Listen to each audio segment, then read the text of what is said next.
Já éramos poucos, ainda removemos 2. Ficamos... Ué, cadê o resto do povo? Pois Tudo é, Tô dormindo. dormindo. deixa a galera...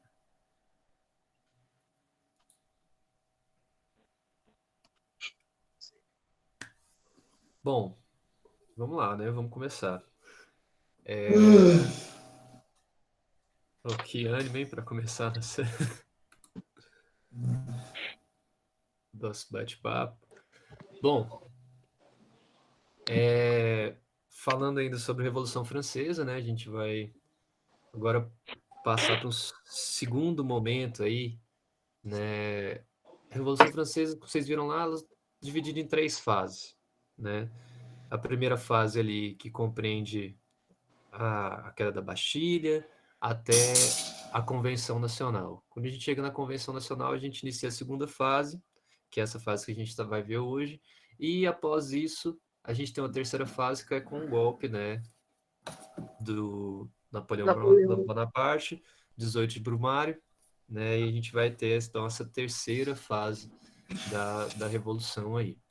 Bom, pedi para vocês assistirem esse vídeo aí do professor do canal Terra Vista. Ele fala super bem ali, resume super bacana esse período que a gente vai discutir hoje, além, é claro, da leitura aí da página 66 a 77 a 63 do livro. Bom, a primeira questão que a gente pergunta, que eu pergunto aí, é o que a Convenção Nacional representou para os franceses ao final do século XVIII e como estavam divididos os grupos políticos nos primeiros anos da República. E aí, o que vocês encontraram aí? O que é a Convenção Nacional? Na verdade, a gente tem ainda.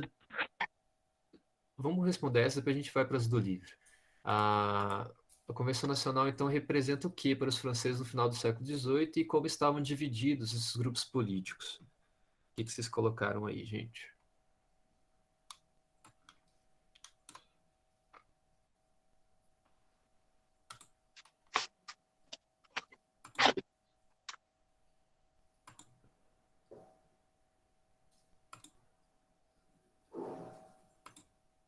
Ninguém? Qual é a pergunta? É a 4.1 aqui, ó. Deixa eu compartilhar a tela com vocês.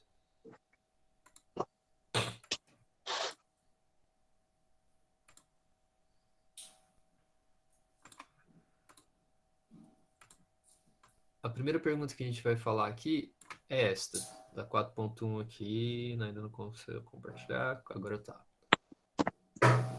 O que a Convenção Nacional representou para os franceses ao final do século XVIII e como estavam divididos os grupos políticos nos primeiros anos da República.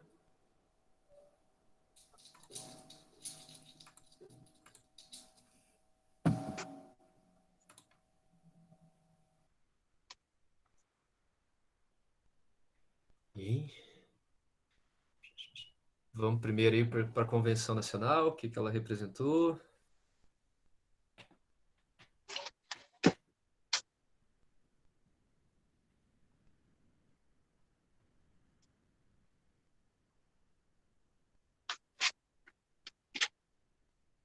Eu vou falar a minha, mas eu não sei se tá certo. Vamos lá. Ela representou a tomada da Bastilha em 1789 a 1791. E o período da Assembleia Nacional Constituinte, quando os grupos que lideravam a Revolução Francesa vão começar a decidir o que fazer com o rei. Uhum. Bom, na verdade, esse período da Convenção Nacional é a substituição dessa Assembleia Nacional Legislativa, na verdade, tá? Essa Assembleia, ela começa ali após a tomada da Bastilha, né? E que a gente vê aquela primeira fase. Aí, essa Assembleia, ela é substituída pela chamada Convenção Nacional, que foi responsável por proclamar a República, proclamar a França como uma república, né? É aí, então, que fica o marco da França, da proclamação da República Francesa. É a partir da Convenção Nacional. E assim, é nesse período mesmo da convenção que eles vão decidir, está correto na sua resposta, o que fazer com o rei, né? Alguém sabe aí que fins levou o rei Luís XV? Alguém chegou a ver aí, lembra? O que aconteceu com ele e sua esposa? Eles foram guilhotinados por motivo de traição à pátria, porque eles estavam torcendo para. Eles achavam que a Áustria e a Prússia iam ganhar muito fácil da França. Exatamente. Então, nesse período que é implementada a República, né, é, o Luís XV ele tenta se aliar com a Áustria e a Prússia, que estavam com medo, né? Eles estavam. A gente tem até uma charge do caso aí no caso da Inglaterra, falando sobre o regime de governo, né? É implementado pelos franceses e faz um paralelo que na Inglaterra é muito melhor e tal do que no francês. Depois a gente pode abrir essa charge aqui. E essa galera que eram monarquistas, né, que estavam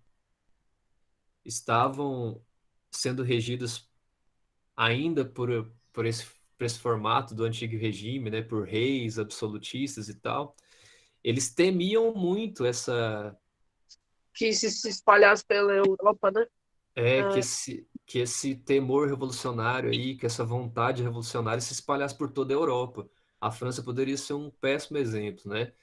E aí o que que o Luís XV faz? Ele vai lá e primeiro ele acredita que o Império, que o exército francês revolucionário não vai ser capaz de conter é, os exércitos, né, dessas forças imperiais, no caso aqui, a Áustria e a Prússia.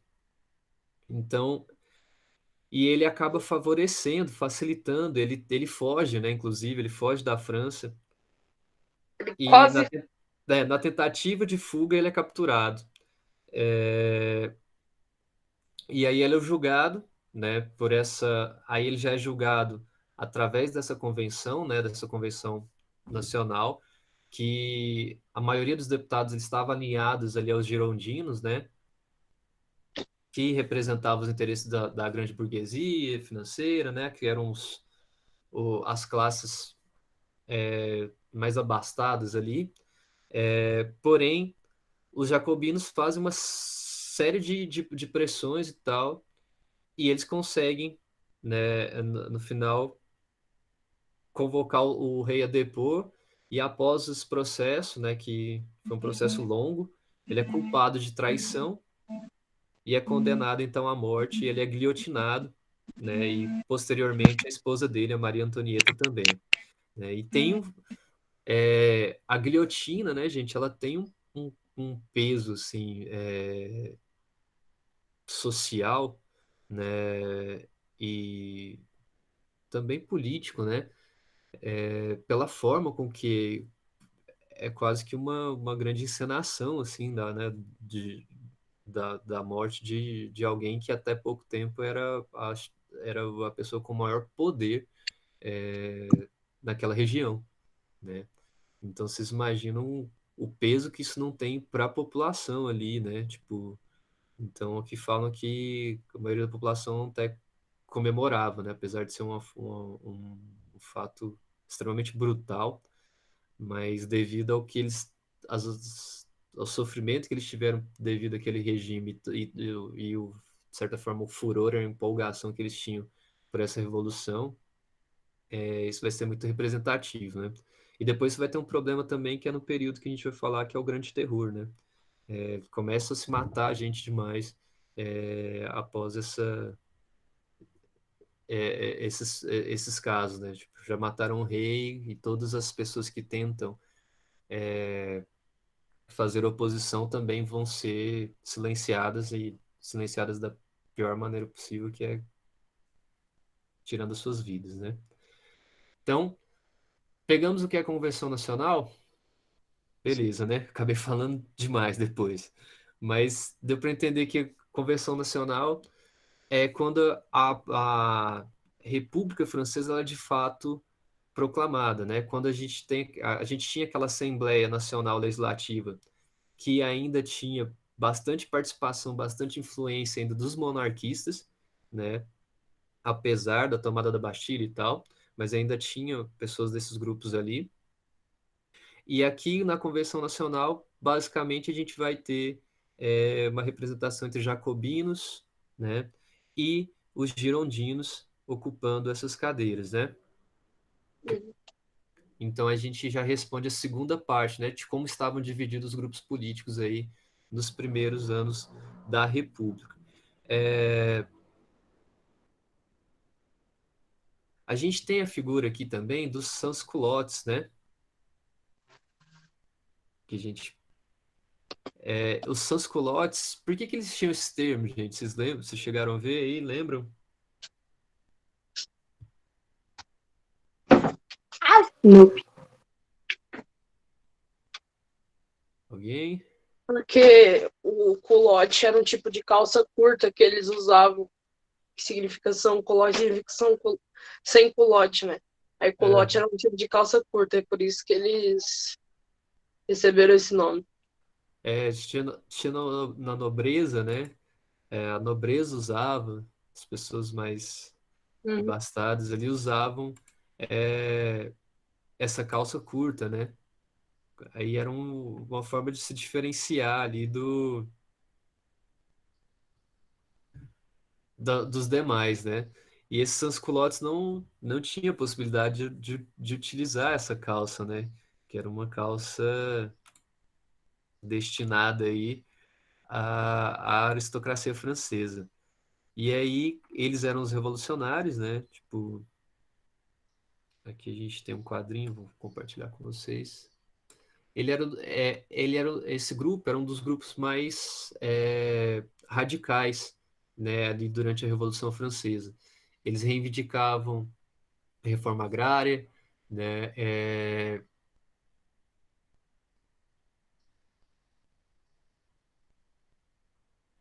e também uma nova Constituição. Então a gente tem aqui, ó, entre as principais reivindicações dos sans-culottes estavam o fim das taxas cobradas sobre os alimentos, o direito ao voto universal, masculino, e a instituição de uma república na França. Aqui a gente tem a figura, a ilustração de um sans-culotte. Esse chapéuzinho aqui é um chapéuzinho que vai ser bastante utilizado para mostrar os revolucionários, tá? Então, os integrantes aí das camadas urbanas, como artesãos, operários, pequenos lojistas, né? Esses usavam calças compridas e durante a Revolução os sans-culottes também usavam o barrete frígio, essa touca vermelha semelhante à usada pelos escravos libertos no Império Romano. Então, é uma referência clara aí à libertação deles em relação, então, a esse antigo regime, né? Essa forma de ser governada por um rei absolutista.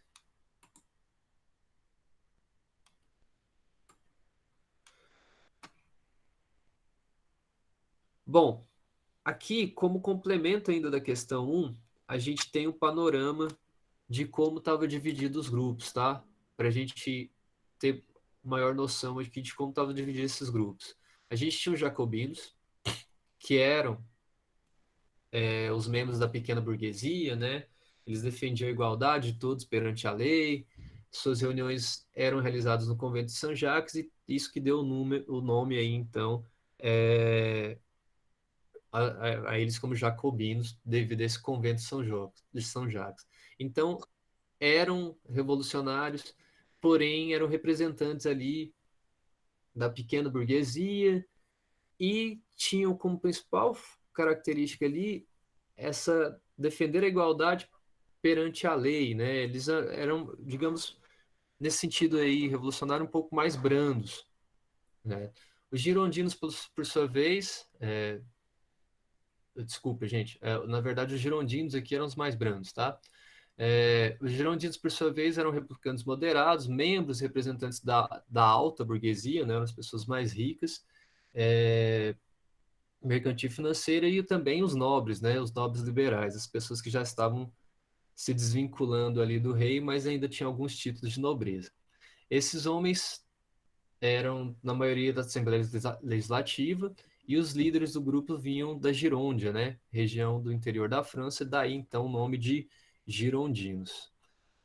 Aí a gente tem os Cordeliers, que era um grupo mais radical, que além da proclamação da República, eles pediam uma reforma agrária, e seus deputados estavam ligados aí aos sans-culottes, que a gente acabou de falar, esse grupo revolucionário francês. Planície ou pântano, setor da burguesia representado por grupos de deputados moderados sem posições políticas definidas, né, os quais compunham o setor, se opunham ao setor mais radical. Então, esses caras aqui eram pessoas mais moderadas que não concordavam aí com algumas visões, principalmente dos jacobinos aqui, dos sans-culottes, tá? E a gente tinha ainda os monarquistas constitucionais, que eram também chamados de feulantes, e eles defendiam a manutenção da ordem estabelecida pela Constituição, né? Eles queriam que continuasse com aquela Constituição voltada na Assembleia Nacional Constituinte, que, é claro, ainda dava grandes, né, privilégios a essas pessoas ligadas ainda ao rei e à monarquia. Beleza? Então, a gente responde aqui completamente a questão 1 se a gente colocar todos esses grupos, tá? Voltando lá na questão. Como estavam divididos os grupos políticos nos primeiros anos da República, vocês podem apontar aqui todos eles, não precisa colocar todo o texto, mas colocar os nomes deles e as características, né? São mais radicais, pequena burguesia, a outra já as altas classes e, por fim, os monarquistas. Fechado? Questão 1? Sim. Vamos para 4.2, então. Apresente porque a guerra entre a França, Áustria e Prússia foi um fator decisivo para a Revolução Francesa. Posso falar, professor? Por favor. Não tem problema minha mãe dando aula aqui, porque ela tá dando aula no sexto. Mas é assim. Não, vamos lá. Os acontecimentos políticos eram acompanhados com grande expectativa pela população. Com a crise de desabastecimento, o custo de vida tornou-se muito alto e os saques a mercados e armazéns cresceram, sendo difícil às tropas reais conter orçamentos. Multiplicou-se a quantidade de mendigos que vagavam pelas cidades e amedrontavam o restante da população, que temia roubos e furtos. Para agravar a situação, muitas manufaturas francesas, prejudicadas pela concorrência dos produtos britânicos, foram à falência, levando o desemprego às índices alarmantes. Copiei do livro. Legal. Você coloca aí todos os aspectos os problemas econômicos, assim, né, e sociais que essa guerra traz. Tá correto. E também tem um fator decisivo aí para a Revolução Francesa, porque... Você vai complementar, Arthur? Também porque se não fosse todo esse alarme todo, a população não se revoltaria contra as tropas reais e não tomaria a Bastilha. Que por causa desse alarme todo, eles tomaram a Bastilha, senão eles iam continuar. Exatamente.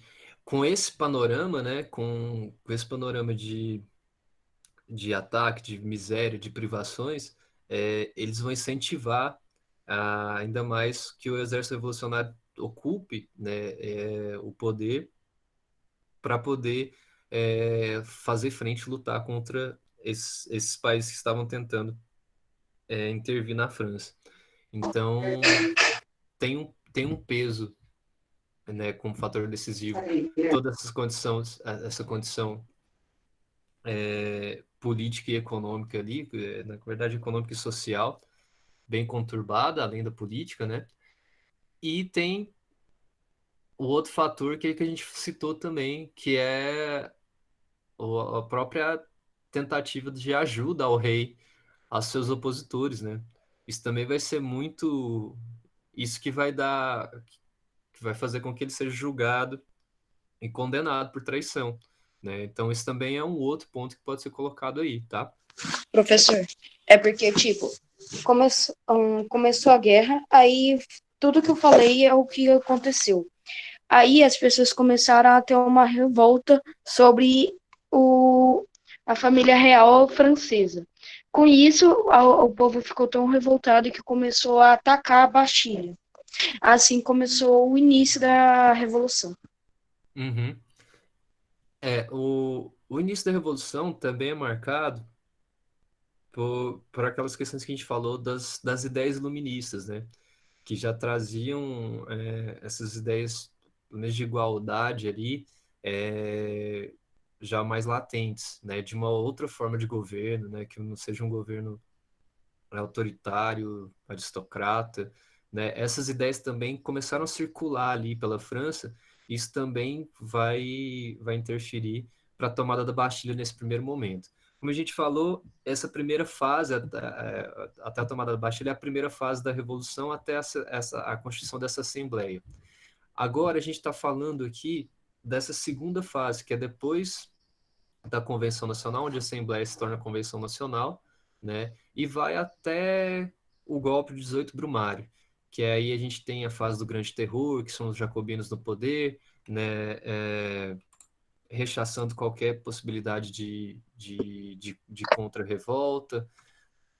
Então, a gente pode se ater mais nessa questão 2 a, ao que você tinha colocado no início, que essa situação de guerra, de enfrentamento, além da questão da revolução, que já é uma guerra civil, né, dentro do país já está tendo uma guerra, vai trazer diversos problemas econômicos, né, e sociais ali para a França naquele período. Eles precisavam agir de uma forma um tanto quanto rápida para poder até produzir insumos para combater a Áustria e a Prússia, que é o que na época do governo jacobino eles vão fazer, né? Eles vão começar a empregar as pessoas em fábricas para produzir armamento e tal, para combater o, os exércitos da Áustria e da Prússia.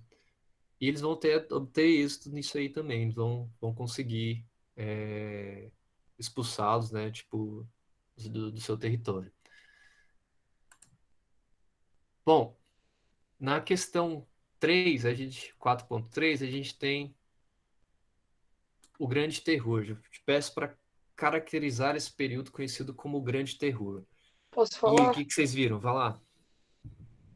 Quando o Luís XVI foi guilhotinado, a Holanda, a Inglaterra e a Espanha se juntaram com a Áustria e a Prússia para deter a França, por causa da morte do rei.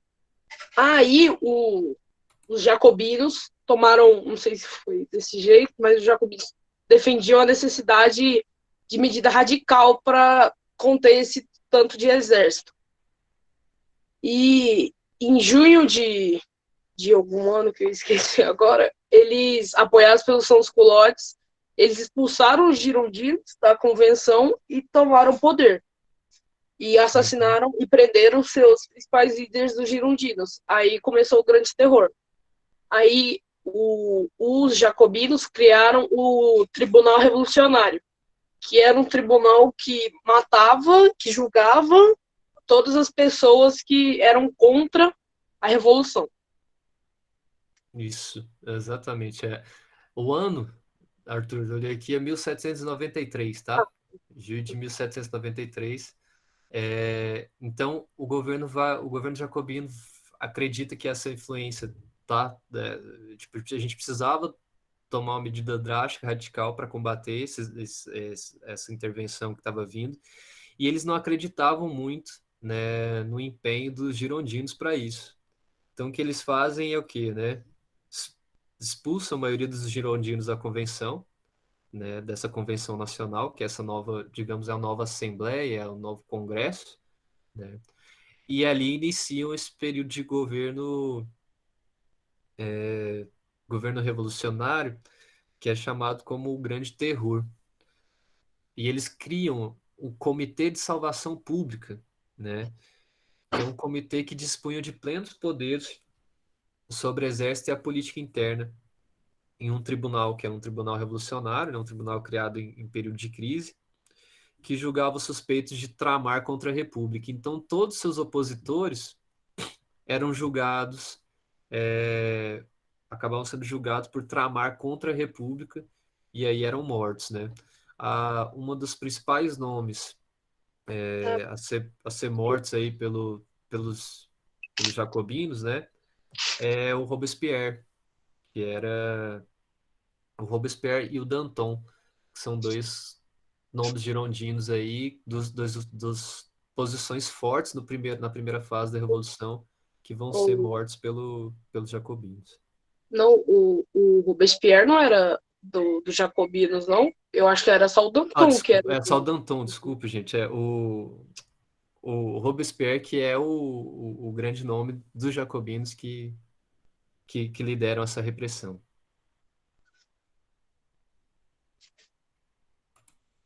Valeu, Arthur, pela esse mesmo.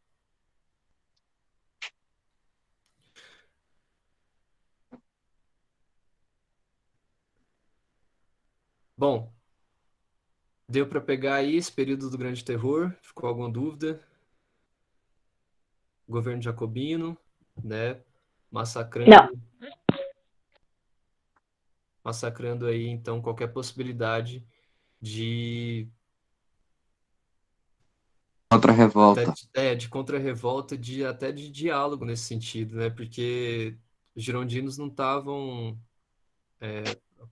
que a gente aparenta, os girondinos não estavam preocupados com uma contra-revolta. O que eles queriam era, de repente, Professor, falar. na época antes da Revolução, quem que tinha mais? Jacobinos, girondinos, cordeiros, planistas ou monarquia constitucionais? Aí tá. Essa pergunta precisa ser o seguinte: tinham mais em que sentido? Maior em número de população ou maior em representação na Assembleia? Vamos supor que a primeira. População. Ah, tá. Então, se a gente for pegar de população, o que a gente vai ter mais, na verdade, são jacobinos mesmo, né? Porque é a grande massa da população, né? Aí, dentre desses grupos jacobinos, a gente tem os que são mais radicais, ligados aos sans-culottes, né? E tem outros grupos que são menos radicais. Aí, por exemplo, os girondinos, que aí vai ser a alta burguesia, né? As pessoas mais ricas e tal.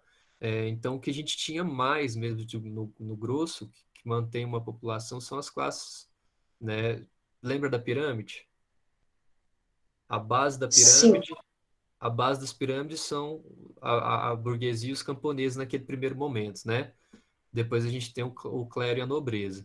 Então você vê que ali, pelo populacional, a base dessa pirâmide, que é onde maior, onde tem mais gente. Então aqui de população a gente tinha mais jacobinos mesmo, tá? Mas Tá. isso não era às vezes no período do Grande Terror, sim, que houve essa caça, né? A oposição. Mas tanto na primeira assembleia como até na convenção, tinha presença de vários outros grupos, como os girondinos. Então, eles não eram maioria, digamos, nessa representação política ali, por mais que eram maioria em quantidade de população, né? Quantitativo de população. Beleza? Beleza. Bom, Deus. aí tem aquela questão que a gente tinha comentado com vocês, que são as críticas à Revolução Francesa, né? Isso que é muito interessante. Os ingleses fazem esses cartazes, espalham, falando de um contraste aqui entre aqui à direita a Revolução Francesa, um ambiente meio escuro, né, e tal, já tipo falando da República Francesa, e aqui a monarquia inglesa, né, um ambiente alegre, né, industrializado, bonito, aberto e tal. Então, Ah, né, eles estão fazendo essa representação, claro, para manter a forma vigente, né, de governo deles ali e silenciar essa possibilidade revolucionária que estava se espalhando por toda a Europa, né? Como a gente já falou, muito por conta também das ideias iluministas que já começavam a figurar ali.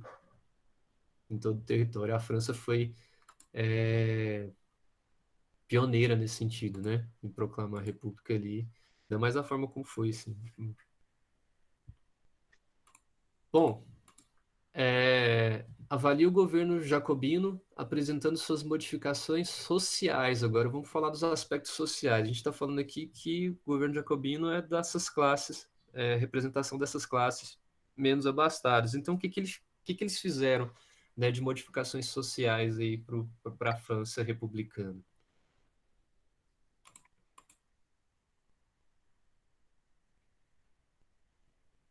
Lá, quem pode começar?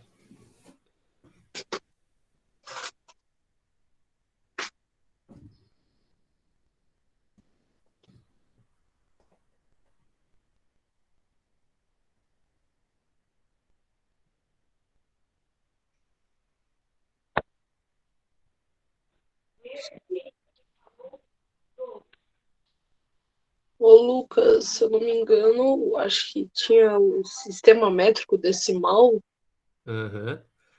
Que é o e que tinha vai mais fazer. um, tinha mais um também, só que eu não lembro. O sistema métrico decimal, né, é o que vai calcular depois as questões dos pesos e medidas.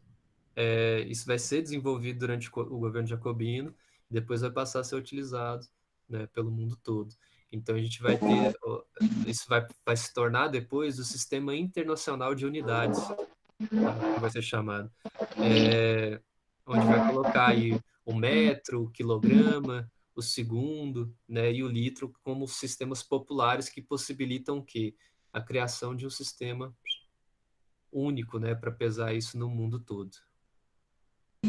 Professor, eu botei assim, ó, no período no período do governo jacobino foram ainda fundados as primeiras escolas laicas ou seja, desvinculação da igreja, e o ensino primário gratuito tornou-se obrigatório. Outra ação importante do governo jacobino foi a unificação dos pesos e das medidas no país com as instituições do sistema métrico decimal que o senhor estava falando. Excelente, exatamente. Completíssimo agora, viu, sério? É, Então, além do sistema, né, internacional de medidas, né, sistema métrico de medidas, que depois vai ser transformado em sistema internacional de medidas, tem essa questão do ensino, né, das escolas, se tornarem laicas, ou seja, estarem desprendidas, né, da igreja, desvinculadas da igreja. O ensino primário tornou-se gratuito, né, e obrigatório, primeira fase do ensino. E ainda teve, que eu acho que é o grande ponto, assim, que é a abolição de todos os direitos senhoriais e a realização de uma ampla reforma agrária que beneficiou cerca de 3 milhões de camponeses. Então, isso aqui, gente, o acesso à terra, como a gente discutiu no capítulo anterior, com a questão dos enclosures, né? Como é que nasce ali o sistema capitalista, é, quando a gente começa a chamar um pedaço de terra de propriedade, isso vai gerar riqueza. Quando eles fazem essa reforma agrária e destituem esse sistema senhorial, que é herança lá do regime feudal, eles promovem uma grande mudança social, né? Que eles vão dar terra para cerca de 3 milhões de camponeses. As pessoas vão poder ter aonde plantar e a partir dali começar suas relações comerciais, né? E tudo mais. Então, esse é um dos grandes exemplos, aqui, um dos grandes aspectos sociais do governo jacobino, tá? A gente não pode deixar de citar. Lucas, só uma pausa aqui falar um negócio que o Guilherme tá pedindo, é que o áudio dele tá travado, o áudio do Guilherme ele não consegue falar agora. Aham. E aí, ele quer escrever a resposta aqui no chat? Como é que tá, Guilherme? Eu vi aqui também. Ou é só. Então, beleza. Mas está certo aí. Você pegou aí a resposta com a galera, né? Beleza. Bom, vamos lá então para a questão 4.5. Caracteriza o período político e as condições sociais que facilitaram a ascensão de Napoleão Bonaparte ao poder francês. O que facilita aí a chegada do Napoleão, o golpe do Napoleão? É, eu não sei se está certo, mas os jacobinos, como eles estavam matando demais e muita gente, e o governo estava enfraquecendo porque ele estava sendo pressionado pelos sans-culottes, que queriam uma república, eu esqueci o resto, e os jacobinos queriam uma democracia, também esqueci. E ele estava pressionado e o governo dele estava fraco. E os girondinos tomaram o poder de novo dos jacobinos. E aí, como os exércitos estavam invadindo, os girondinos estavam procurando alguém para parar esse exército. Aí eles acharam o general Napoleão Bonaparte. Uhum. Se sabe um pouquinho do histórico do Napoleão, o que faz dele esse cara a ser esse nome aí, a conseguir essa, digamos, essa paz momentânea, talvez, pelo Ah, menos, ele a era França. general. Eu acho que ele era general do exército da França, se eu não me engano. Ou de algum É, outro. ele foi, por algum tempo, general do exército italiano. A região que ele nasce na França foi ocupada pelos italianos anos atrás. E ele tinha uma admiração tremenda pelo Império Romano, inclusive, né? O Império Romano dominou o que se tinha de mundo naquela época, né? E isso também vai passar a ser um dos perfis do Napoleão, né? Porque depois ele se demonstra, nesse primeiro momento, ele é um nome a acalmar os ânimos franceses, né? A conseguir conciliar aí essas possibilidades de revolta dentro da revolução, né? Essas contra-revoluções, ele consegue acalmar esses ânimos, ele consegue atender, digamos, aos dois grupos, né? Mas no segundo momento ele vai se tornar um ditador mesmo, né? Ele vai se tornar tão pior que Luís XVI.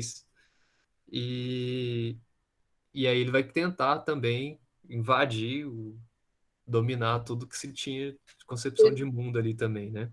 Ele estabeleceu o império na França, não foi? Aham. Depois tudo que se fez na Revolução Francesa para conseguir essa democracia, te volta a um regime aristocrata, né? Tipo, a República cai por terra aí, nesse caso, nesse sentido. Mas vamos lá, isso aí a gente está adiantando. Vamos falar aqui, só complementando sua resposta que estão aqui, Arthur. A gente tem né, o novo governo, conhecido como Diretório, então, reúne a antiga burguesia girondina. Os girondinos vão chegar novamente aí a ocupar a maioria dentro da convenção, dentro da Assembleia, né?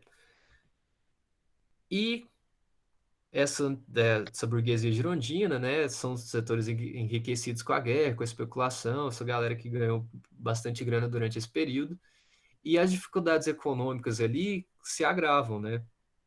A gente tem os preços dos produtos básicos aumentando exponencialmente, a gente tem o esvaziamento dos cofres públicos, né?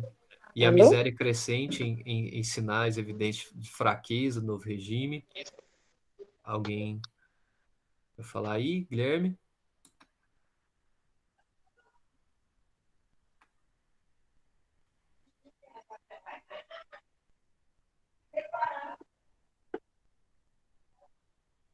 Não? Tá de boa? Posso continuar aqui?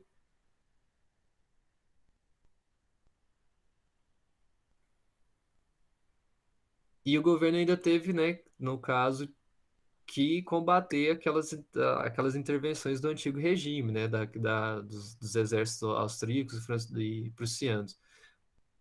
E aí essa rica burguesia francesa, então, ameaçada pela instabilidade interna, né, por esses movimentos, essa pobreza que estava atingindo principalmente as classes mais baixas, os camponeses, os pequenos burgueses, né?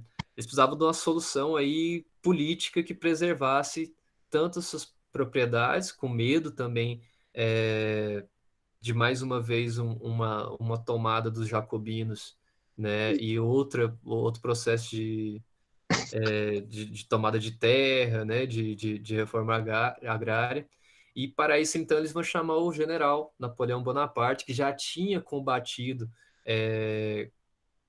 algumas vezes pelo exército francês também contra o exército prussiano, né? E no dia 9 de novembro de 1799, que é conhecido pelo calendário, a gente viu lá que quando é feita a Revolução, a Convenção, até o calendário eles mudam, né?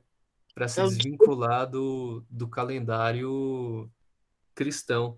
Então, eles vão fazer um calendário revolucionário. Então, no calendário revolucionário é no dia 18 de Brumário, que é onde a gente vai ver várias coisas aí, atividades e tal, nos outros livros, nos livros de história. Vai se referir esse dia como dia 18 de Brumário. E aí, o que o Napoleão vai e faz, né? Ele dissolve o diretório, ou seja, ele acaba com aquele modelo que o diretório, na verdade, eram três figuras aí que seriam os três principais governantes naquele período. Ele vai destituir o poder dos outros dois e vai ficar sozinho, né? Estabelecendo um golpe aí que é dado com o apoio, claro, da alta burguesia e também com os camponeses, porque os camponeses estavam com medo, né? Da cobrança dessas promessas, vamos colocar promessas de campanha aí, que não seriam cobrados mais essas taxas, esses impostos aí, que eram cobrados desde a época do feudalismo, né? E para a burguesia, ela representa a ordem, né? O estabelecimento da ordem. Não, a gente não vai ter mais conflito interno, porque o que a gente está vendo aqui desses grupos são vários conflitos internos, né? Na França para conseguir esse poder. Então, com a figura de um general bem sucedido, né? De várias expedições bem-sucedidas, né? Se demonstrava um grande político também. Eles acreditavam que ali eles conseguiriam cessar esses conflitos. E, de certa forma, por um momento, né? Isso chega, assim, de fato, consumado. Depois, Napoleão vai acabar se tornando tudo que os franceses lutaram, né, anteriormente para combater. Parece que o Beleza? jogo virou, não é mesmo? Parece que o jogo virou, né? Bom, gente, por hoje é só. Foi bacana, valeu demais a participação. Os que não participaram, por favor, participem mais nas próximas vezes. Achei o Ô Igor tio, calado hoje. Olá, Pedro. posso perguntar um negócio? É, Por que você escolheu história? por que eu escolhi história? É, Eu fiquei, não é escolha, às vezes, nossa, né? São os nossos ancestrais, por exemplo, minha mãe é professora de história. tá. Tem todo. Mas sempre foi a disciplina que eu mais me marrei, na verdade, sim. Gostava Tinha facilidade? tinha facilidade, gostava É de ler mesmo? e tal, ainda gosto. Então foi mais fácil. Acho que foi por isso. Alô? Ah, entendi. Mas boa pergunta, boa pergunta. Vou pensar mais sobre isso, depois eu te. Alguém tá me ouvindo? Beleza? Alô? Eu vou ter uma aula Alô? agora com o nono. Eu acho que vocês têm aula aí também depois. Tá, agenda Não, cheia. Tem não? Não, não tamo não. Tá de boa? Então, bom descanso pra vocês. Eu vou lá ter uma aulinha. Obrigado. Falou, galera. Valeu, Valeu. Tchau, falou. pessoal. Tchau. Boa quarentena. Valeu, você também. Eu tô falando? Tum, tum, tum.